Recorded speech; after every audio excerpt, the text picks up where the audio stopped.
Perayaan besar digelar, mengangkat raja baru. Seorang peramal membaca masa depan kerajaan itu. Saat api dipasang, batu sakti pecah. Langit tiba-tiba berubah gelap. Batu sakti hancur. Peramal kerajaan lari ketakutan. Ia mengatakan masa depan kerajaan itu buruk. Mereka sudah dikutuk. Raja harus mengorbankan diri dengan cara dibakar untuk mencabut kutukan. Putra mahkota minta ayahnya untuk menyerahkan tahta agar ia saja yang mengorbankan diri. Namun raja kemudian marah. Ia bersumpah akan bertanggung jawab meski harus dibakar hidup-hidup. Namun kutukan itu masih ada. Malamnya, putra mahkota menemukan siluman rubah memakan manusia. Ia mengejarnya. Siluman rubah kabur ke kamar raja. Ia dan Jiva masuk ke kamar raja, namun mendapati ayahnya sedang berdua dengan Putri Ming. Raja mengusir mereka. Putra mahkota kesal karena gagal membunuh siluman rubah itu. Di tempat lain, Biksu Jiang dan muridnya ingin bertemu raja, tapi malah dikira budak raja. Seorang pekerja ingin mencambuknya, namun Neza malah memutar-mutarnya seperti mainan. Pria itu terlempar menabrak seekor gajah. Gajah lari ketakutan, menarik tali yang mengikat balok kayu. Balok-balok kayu ditarik dengan kencang, lalu berjatuhan. Neza langsung terbang dan menahannya, tapi ada yang terjatuh.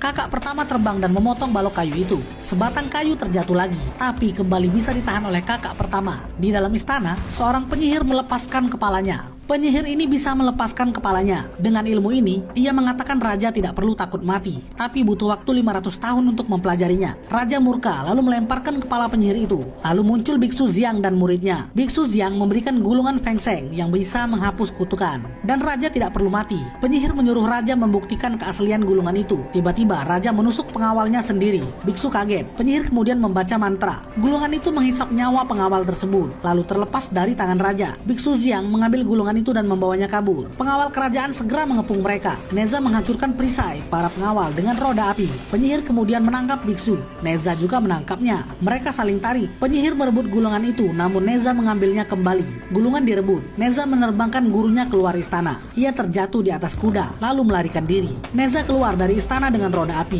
Sementara kakaknya terbang menggunakan pintu, lalu menghilang di dalam air. Putra mahkota dan Jiva ikut mengejar sampai ke hutan. Ia melihat Biksu Jiang mencoba melewati tepi jurang. Putra mahkota mengikutinya, tapi Biksu Jiang tidak mau menyerahkan gulungan itu karena raja itu sangat jahat. Tiba-tiba putra mahkota terpleset. Biksu Jiang menyelamatkannya dan memberikan obat. Tapi saat ia sadar, ia mencoba menyerang Biksu Jiang. Neza datang dan mengikat putra mahkota ke pohon. Namun Jiva malah membuang gulungan sakti ke jurang. Biksu loncat mengejar gulungan itu. Bagaimana rasanya harus membunuh ayah sendiri? Raja ini sangat sadis. Ia menyuruh para panglima membunuh ayah mereka sendiri, atau mereka yang akan dibunuh. Ragu-ragu, seorang panglima bersujud pada ayahnya. Namun saat ayahnya berdiri, ia menusuknya. Raja menghadiahi posisi adipati. Seorang panglima marah dan hendak membunuh raja. Namun ia malah ditusuk oleh raja. Dan ayahnya tetap dibunuh pasukan kerajaan. Keadaan kacau. Jiva cemas. Panglima lain tidak mau membunuh ayahnya. Namun ayahnya malah menusuk diri